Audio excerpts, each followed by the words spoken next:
हो गए तो गोया खैमों की कमर टूट गई।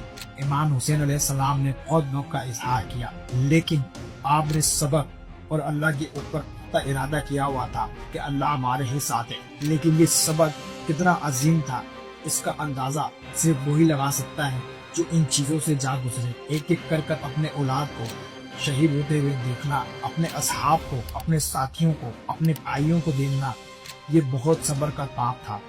लेकिन आपने अल्लाह की रजा की खातिर सब कबूल किया। ख्वातीन खैमों के अंदर सब्र और दुआ की लगी, और इमाम हुसैन अलैहिस्सलाम जानते थे कि अभी इम्तिहान मुकम्मल नहीं हुआ। करबला की रेत अब सिर्फ एक मार्के की गवाह नहीं थी, बल्कि बेमिसाल कुर्बानियों की गवाह बन चुकी थी। और अब वक्त आ गया था कि इमाम हुसैन अलैहिस्सलाम खुद मैदान की तरफ आए। ये वो लम्हा था जिसका आगाज़ मदीने से हुआ और फिर मक्का तक गया और